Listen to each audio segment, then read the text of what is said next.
I've got an O-ring in there that I have to manage. Oh, shiza. And I immediately put it in upside down.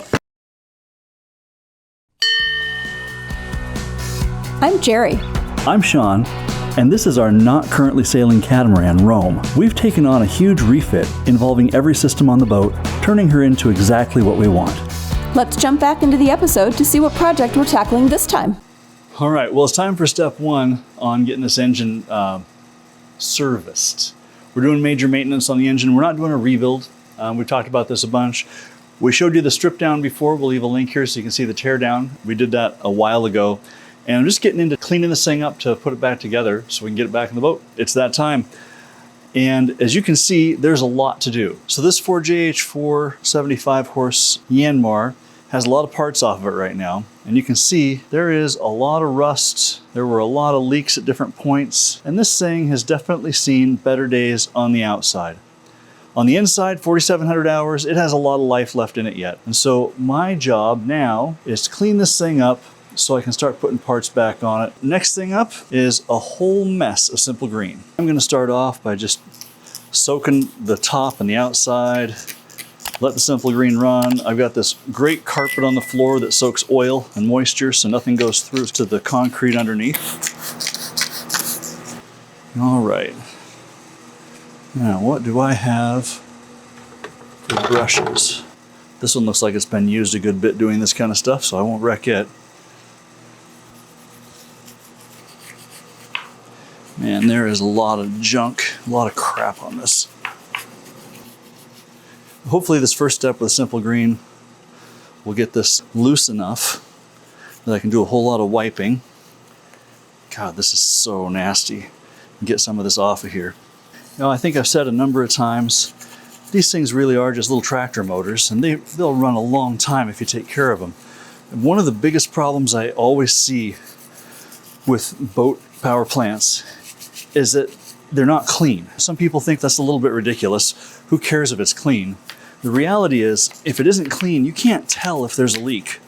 And if there's a leak, then it's something that you probably need to fix so you don't end up with a bigger problem later. So I definitely push on the side of keeping the engine room, everything clean so I can see what problems might be happening. You know, the story is every piece of your boat is breaking right now and you just don't know it. And by keeping it clean, you have some shot at seeing it break before it actually impacts you. So yeah, I'm gonna stay uptight about that, and critics can give me a hard time and I just don't care. It's clear this engine had some fun times with the raw water pump. Some leaks, maybe burst hose. Hard to say exactly what, but there was a lot of salt water sprayed over this thing at different points. I think also that this one did not have the coolant changed the way it probably should have. I'll show you later, we've got coolant areas that are completely plugged solid. One of the things that I saw on this engine when it was in the boat was we had a lot of oil around the front that just didn't make sense and it shouldn't have been there.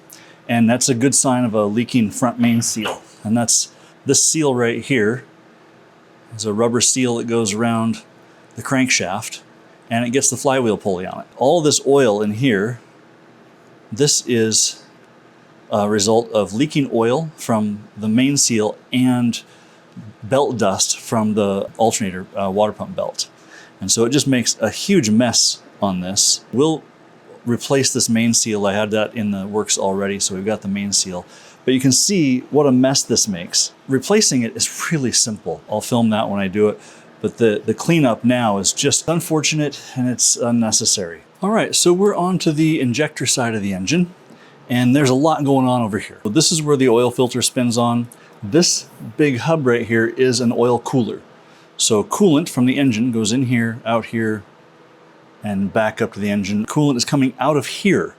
And so this little fitting right here is a complicated fitting, but it also has a drain on the bottom. And I'm gonna pull this drain out. The idea with this drain is it's meant to drain the coolant out of the engine. It has a little bolt at the bottom that seals it and a little hole for the coolant to leak out of.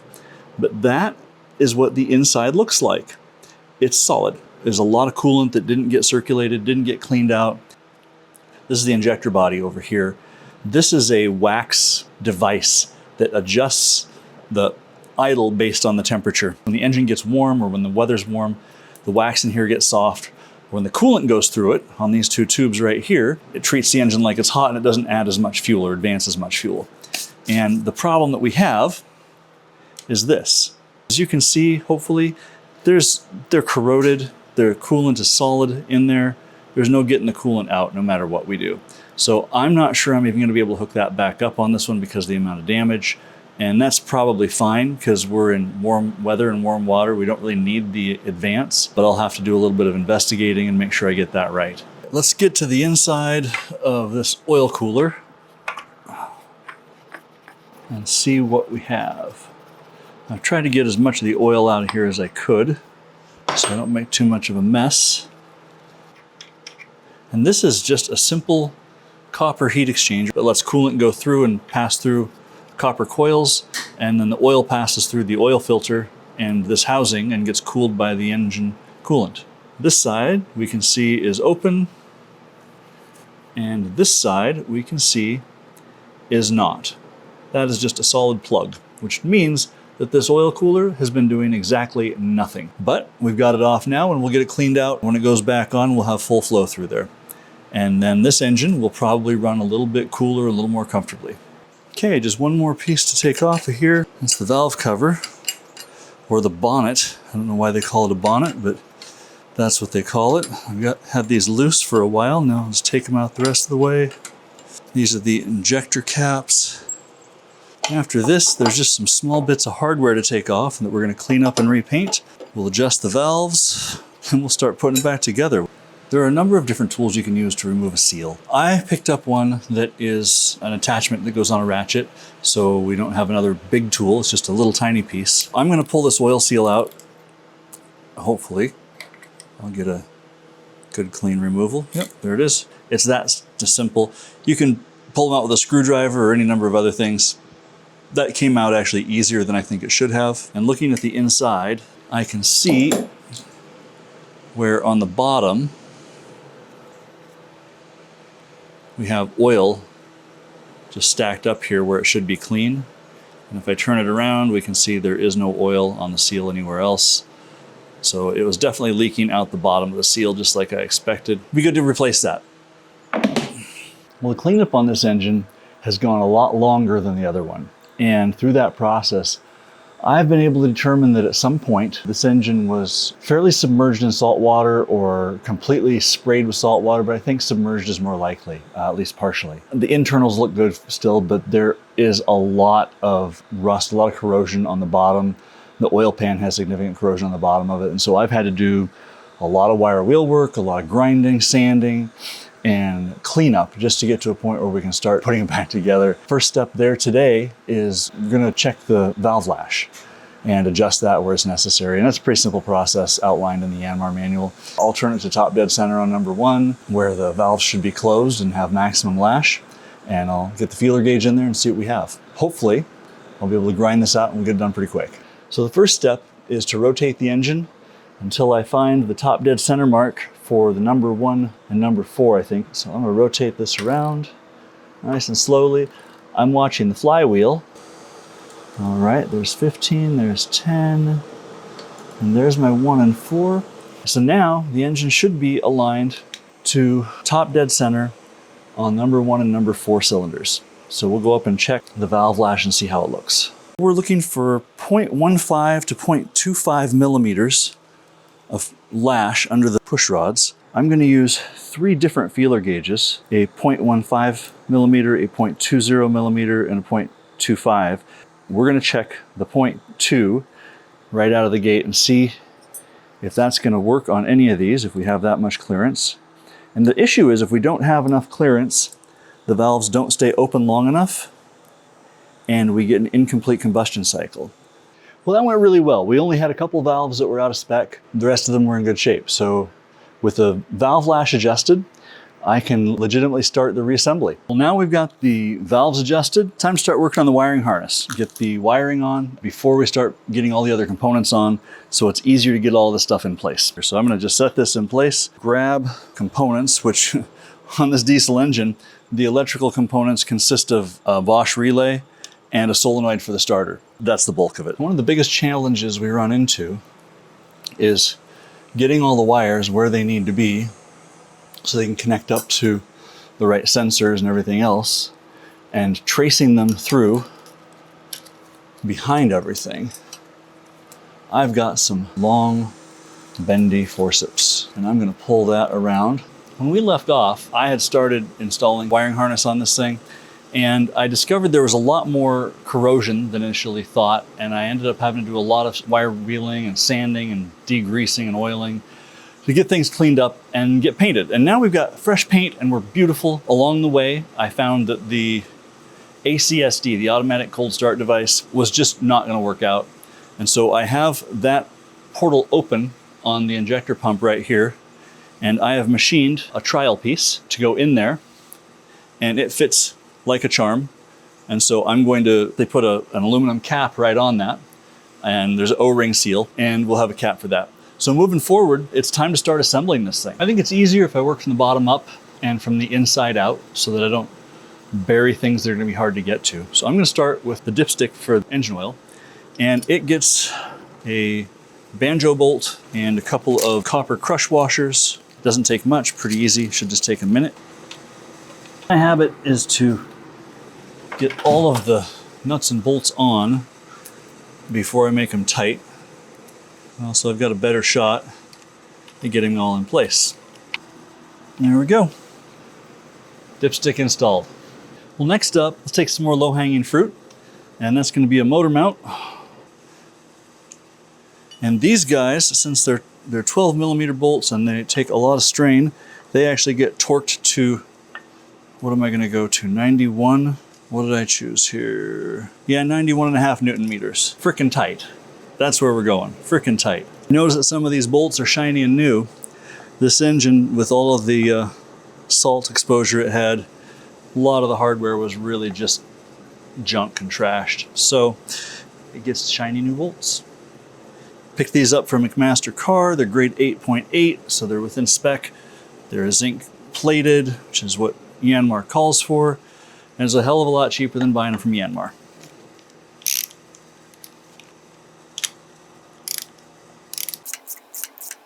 Yanmar does a nice job with their torques. They tell me that for a 12 millimeter bolt, it gets 85 to 95 Newton meters, pretty much no matter what. Unless it's going into aluminum, then it gets, I think it's 80% of the rated torque.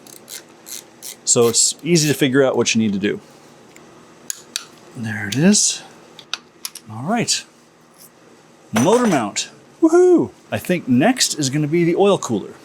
All right, next up we've got our friendly oil cooler. We'll give the O-rings just a little bit of lube. Always a courteous thing to do, give a little lube.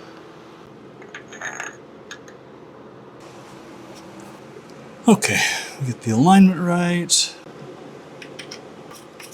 All right, so all we have left now is to get the inlet hose on this guy. It's gonna get a regular hose clamp because there's no way to get a Clamptite in there. Otherwise, I would use that. That's definitely my go-to.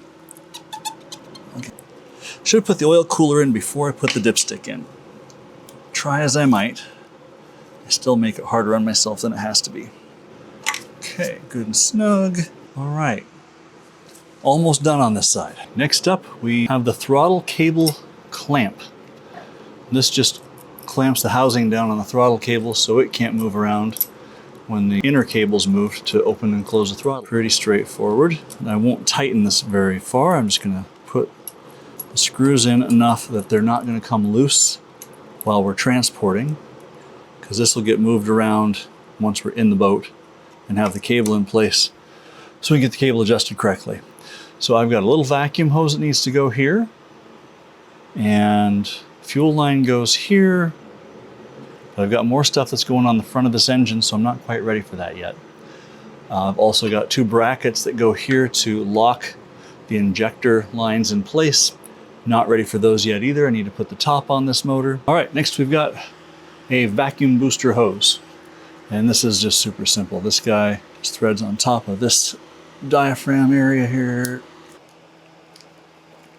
And it's funny, this hose clamp feels a little big for this hose, but it is a Yanmar part number. Yes, I actually ordered some hose clamps from Yanmar. Yeah, don't judge me too much. I already feel pretty stupid for doing it. One of the things that really is challenging to me is when you're dealing with an engine where the design team who built the engine designed situations that are just mind-boggling. So a marine engine has to have a raw water pump for cooling the coolant, for circulating coolant with a heat exchanger. In this case, on this Yanmar, it lives right here. But by design, in order to change it, this motor mount has to come off because it blocks the bolts in place and blocks the pump right in here. So you can't get to it. So in situ, when you're on the boat, in order to change the raw water pump, which admittedly shouldn't be very often, but they do fail, you have to figure out how you're going to jack up the engine in the engine room, disconnect the motor mount, remove the motor mount. I'm not even sure how you get to the bolts because of the way it's built, and then get to your raw water pump to get it out. Anyway, absolute pain in the butt, and I'm really glad that I'm on an engine stand in a garage to do this, and it's a lot easier. So we've got a brand new pump, and we've got the motor mounts all cleaned up, they're pretty shiny. And so I'm just gonna get this, this raw water pump installed so we can move on. And I staged all this to make sure I have everything I need, so it's a little bit smoother, which I don't mind that at all. And I've got some of their recommended red high temp RTV silicone instant gasket sealant. I'm not gonna use a lot of this. I'm not making a big thick gasket, I'm creating a seal for the gasket that goes in here. I could probably use aviation gasket sealant for this too, but I notice on the rest of the seals on this engine, they're using an RTV, a high temp silicone. So I'm following suit here, and it is just a smear, not a big thick bead. Our paper gasket, we have a stud to not match it onto here, which is nice. And now I will give this a little bit of the same treatment. There we go. Yeah, imagine trying to get to these bolts from in the boat in the engine room. For about as long as people have been driving cars and doing things to motors, one of the favorite things to do is to dress them up and put shiny stuff on them. And nothing has been dressed up more over time and for longer than the valve cover. Or on this engine, they call it the bonnet. What do I want? Well, I want to be covered in paint so it doesn't corrode, and I don't want it to leak. And so we're going to get the fresh gasket in it. We'll put some gasket sealant on it, and we'll seal up that valve train so we don't get a bunch of oil coming out all over the engine. Now the gasket on this valve cover is really built like an O-ring. So I'm going to use aviation gasket sealant on this just to help make a seal. And I'm putting it onto the paintbrush because it's in a really small space. And I really don't want to add a lot. This is me not making a mess, keeping it tidy, and a little artist brush to just get enough aviation in there to form a good seal and help this seal up. Not gluing it in as much as just giving it an adhesive surface to grab onto. Could I use the RTV on this? Yes, I could, but I really think the RTV is just really heavy for something like this, and so I'm not going to go that route. If you have a different idea, love to hear what you've done and had really good success with. I've had good success with this, but there's always stuff to learn. There are always other ways that a person might not know. And I love finding out about those. So this has had a chance to sit for a few minutes. While it was sitting, I added more of the gasket sealant to the top of the head where this is going to go. So it's had a chance to do what it's going to do, and we will see about getting this gasket into its slot here. There we go. Voila! Gasket's in, and now let's move over and put this on the engine. So it should be pretty straightforward, assuming I don't screw it up on the way down. We've got to do a little bit of alignment on the back side here with the injector lines. Well, and that's that. And we've got the cap nuts that go in and seal from the top. They've got O-rings on them, and they get fresh O-rings. There we go. Now we will add the injector seals, like so. These do not get tight, they get snug. We want those O-rings to do their job for a long time. And to do that, you have to leave a little bit of elasticity in them. You can't just crank them down hard.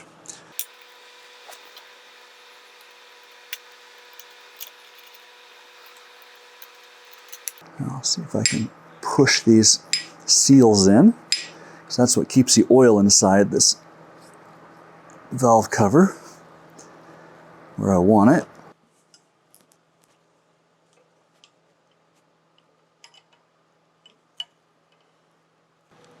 Now that engine looks a lot more put together. Well, as we continue to assemble this engine, time for the water circulating pump for the coolant. It's going to get a little aviation gasket sealant on the surface for this gasket. This is going to result in prep for some hoses. And our favorite that has received more attention than anything else on this engine, the heat exchanger. It is something that has received a lot of care and preparation and rebuilding to get it to a good place. And I think it's going to work out great. Right now though, surface one. All right, we've given this a few minutes to dry up and set tacky.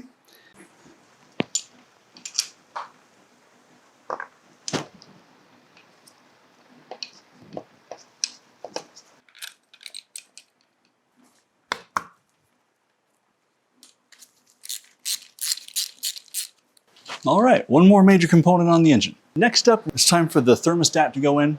This thermostat is completely asymmetrical. The body is not centered in the chassis. It also has an O-ring that fits in here, so we'll try and figure out how it fits in the hole first. There it is.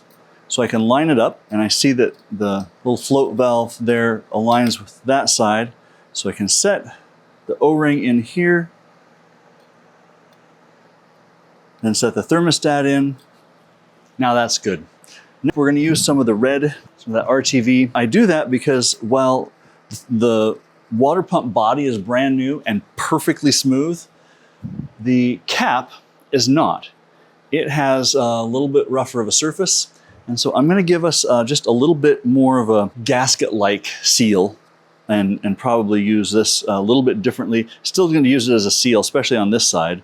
But on the other side, I'll use a bit more. And I want to be consistent and use the same material on each.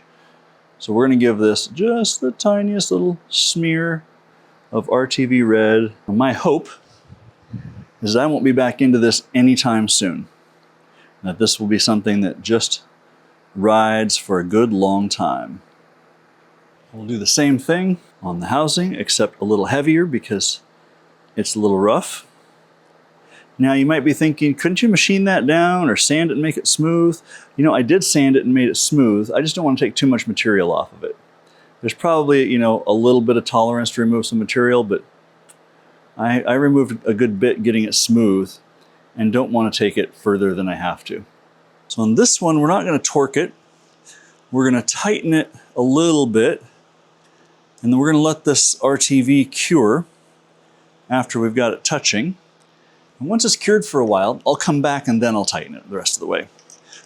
As engines age, one of the most common areas where they leak oil is the front and rear main seal. And this is a seal that seals the oil into the engine right around the crankshaft. On this engine, we've got a front and a rear, and we're going to change them both. We're doing the front right now.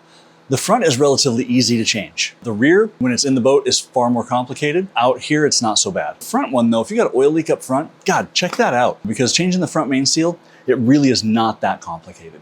So first thing that I'm going to do, and always, is I'm going to make sure I have a really clean surface for that seal to go into, because I don't want any foreign material on the sealing surface. I want that seal to go in, and I want it to be just not glued in, but I want it to act like it's glued in. So I don't want any oil or any debris on the sealing surface on the inside here.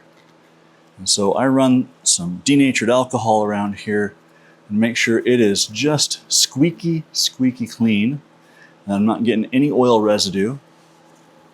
And that looks good. All right, I can live with that. I'm gonna look the seal over and make sure it looks good. The inside of this seal is lubricated because there is a pulley, the crank pulley, that is gonna insert into that, and it needs lubrication. I am not gonna screw with that. I'm gonna leave it just like it is and say that Yanmar shipped the right lubricant to do this job, and when I put that pulley on, I will make sure it is also spotless, squeaky clean, and I'm not bringing any foreign material in to that surface. Seal has two sides. There's a side with the spring on the inside, and there's the sealed side on the outside. We're keeping the oil in, and so the open side goes in. I'm going to put this right in here, and it is not going to go in just from pushing on it. But I knew that. So I have my persuaders. And I am not going to beat on this hard. I'm going to give it some really light love taps. And it's going to go right in. Doing it this way, I don't have something that can drive it further in than flush. Feel that all the way around and say, that feels good. That feels like it could use just a little more. Much better. Well, that's that. Front main seal. Really not difficult. If you've got a leak, you should do this. All right, well, as long as we're here, we may as well position this crank pulley. Now I've gone through and cleaned it up and made sure that it's spotless with no oil, no grease, no foreign objects. And this is another one that's really easy. There's nothing to align. You know, it's a friction fit, and it just slides in, gets a big bolt. This is one, though, that I also can't torque until the engine is in the cradle. So I'll be taking it out to do the rear main seal, and when I do that, I'll be able to torque this down. But if I tighten on this bolt right now, it just turns the engine, and that doesn't help us at all. Easy. One more piece on, and we keep moving. Once in a while, things go so well, you can't believe it until you get to the end and realize it didn't go quite as well as you thought. And I had one of those days yesterday where everything just went and went and went. And I didn't realize until last night that we had a major camera operator error. And I forgot to have a camera rolling while I was putting the rest of this engine together. We're not quite done, but we do have the heat exchanger on now. And the heat exchanger, as you know, we did a lot of work on. I'm not going to take it off and film putting it back on again because that would be absolutely crazy. But let's just say putting the heat exchanger on is really simple. It is a little bit of red high temp RTV silicone on the seal, on the gasket. It's a metal gasket. And torquing these, what is it, 2, 4, 6, 8. So 6 bolts and 2 nuts to the correct torque. And that's it, and it's on. I also got the turbo on, which is similar. No RTV on the gasket and 4 nuts. But that was a big move. And so today I'm moving forward with some other pieces and getting the rest of this thing connected up and hopefully getting this engine done by tomorrow and getting it running. At this stage, there are 500 little things that have to be done and really only 1 or 2 larger components that have to go on. I think there are a lot of things on any build, any boat, any project where there are a few, really big things that you end up doing that are high visibility and big pieces, and then there are the 1,000 little things that make it all work. As I work through putting everything together, there will be a number of points where I'm going between plumbing and electrical and mechanical to get all the pieces in. This little harness has 2 wires in it. One is for a water temperature switch, the short one, and the long one is for a water temperature sending unit, which we don't have. The switch will get wired to this switch right here, and the sending unit wire will get run across the top and is left in place in case at some point we decide to add a water temp sending unit. One of the things that always entertains me is how it's necessary sometimes to have little plumbing fittings for coolant with these really tiny little specialized formed hoses. And this is one of the smallest ones I've ever seen. But this connects the coolant to the turbo with this crazy little hose, and that's it. And so I'm gonna have to get 2 little hose clamps for that. I'm not gonna put Clamptite clamps on that. It's just a little small, a little bit confined for that tool. It's kind of funny how we find all these little things that, these cute little parts have to be specially made for this single purpose and can't be used for anything else. So just like the little hoses, the number of tiny little fittings to put this thing together is really remarkable. And this is just a drain petcock for the coolant loop on the turbo, but it needs a little sealant on it, and then we'll screw it in, tighten it up, and that's it. And then just keep going. They're just so many. So one of the things I hate is putting things back together with dirty threads. We clean the motor, we clean all the outside parts, we replace all the worn stuff, and then we put bolts back in or studs back in. But I want to chase the threads and make sure that they're clean, because on the turbo especially, there's a lot of heat, so there's a lot of opportunity for corrosion to build up in there. So I'm gonna just chase these with a tap, and that's going in pretty good. Yep, and there it starts to firm up, so then I know I've got some crap in there. And I'm just gonna go back and forth on it until it goes to the bottom. And then I'll get all the crap out of it, and then I'll put the studs back in. All right, as we continue getting closer and closer, when it's time to connect the turbo up to the intake manifold, it gets a little piece of hose here and a bent pipe that attaches up here to the manifold, and it gets a little bit of high temp red. And I'll grab the gasket, put it in place. Then I'll do the same thing on the pipe that's going to attach here. So I'll add a little bit of RTV on this surface. Now this fitting gets pressure from the turbo. It's not just a regular intake, so we want to make sure it's good and tight. Not stupid tight, but good and tight.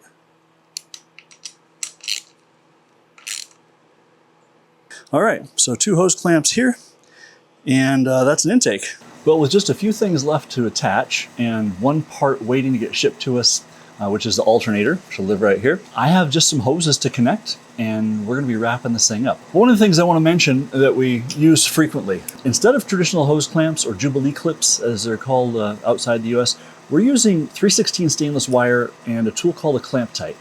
And this allows us to keep basically a 2-pound spool of stainless wire on the boat and replace any hose clamp we have. The advantage is you don't need a bunch of different sizes, you just need a tool and some wire. And it is just fantastic. And so I'll show you around all the different clamps we've got on this engine right now, and you can see what I'm talking about.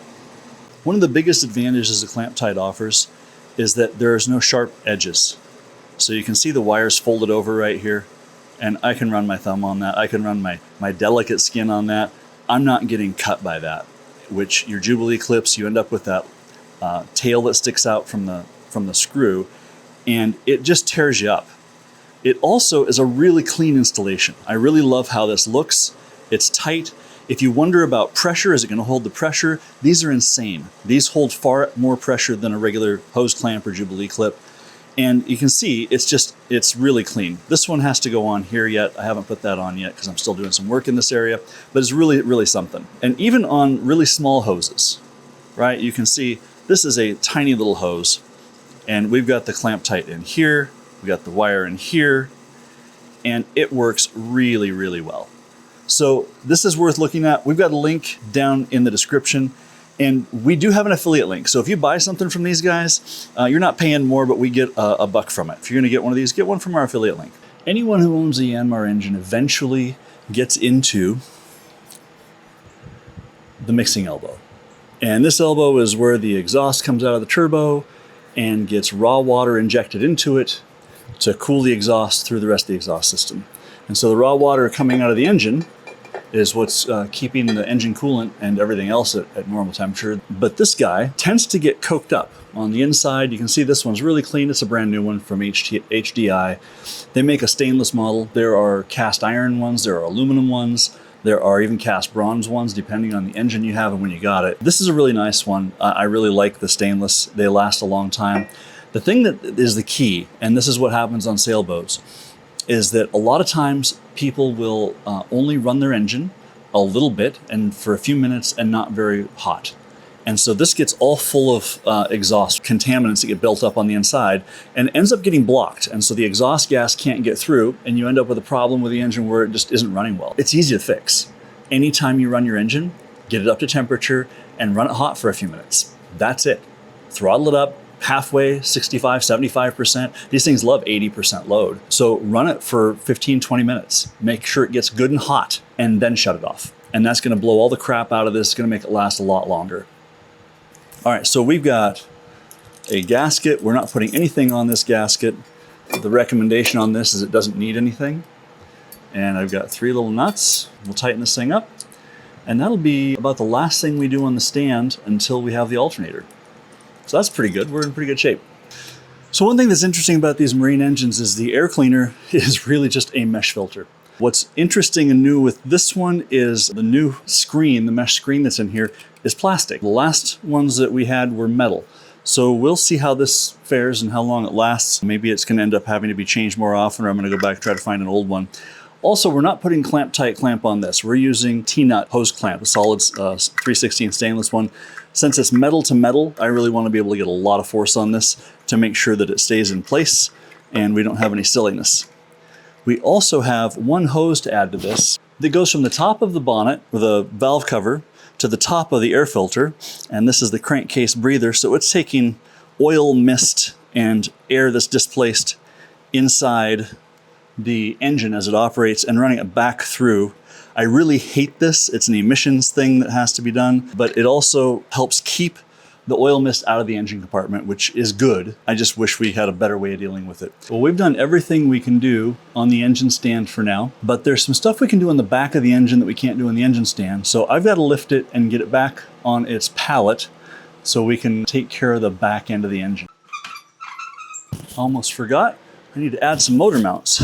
So one other thing that's worth mentioning, these motor mounts are not Yanmar motor mounts. These are made by a company called Oceanic Innovations down in Florida. They're US made, which I'll just be honest, it's not always my first choice. It isn't always the best quality.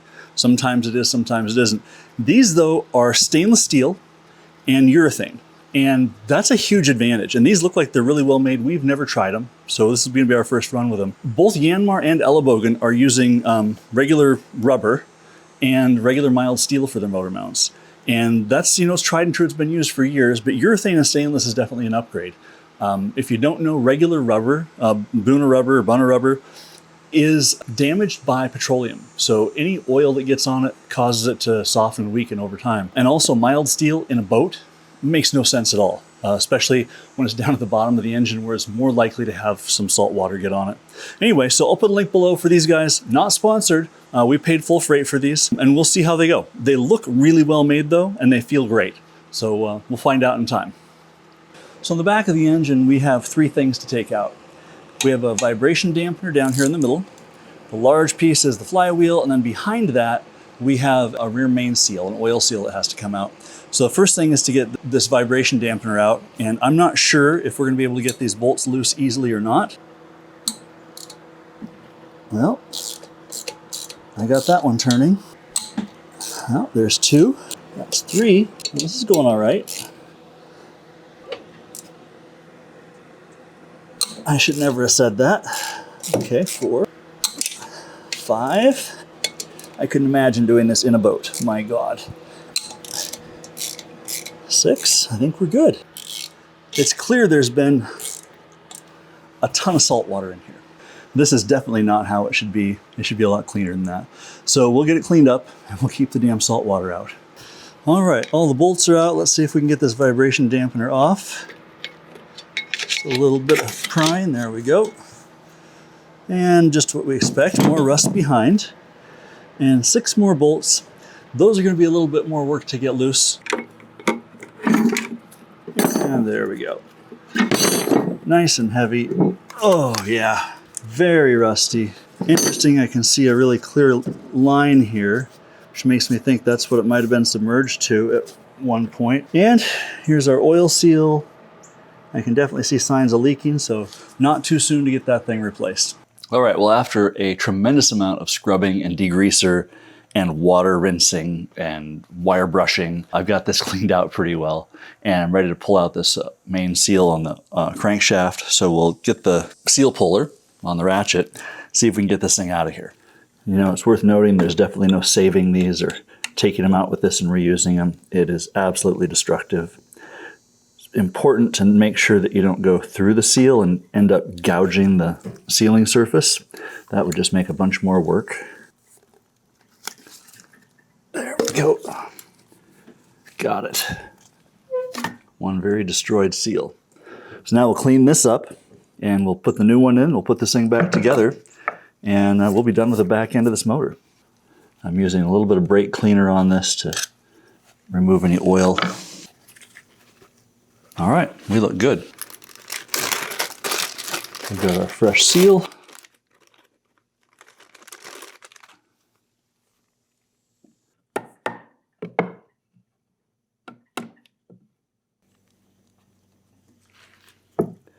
All right. With a project like this, every time we get to a reassembly point where we've cleaned something and we're really starting to put stuff back together, as in putting bolts in and torquing, it's really satisfying. With this one, we're at this point where we're ready to put the flywheel back in, put the vibration dampener in, put the cooling fan on, and this engine's just about done. And it feels pretty damn good. And I immediately put it in upside down. Oh boy. Not easy, just heavy. There we go. All right, that's a flywheel. All right, last piece for the back of this engine.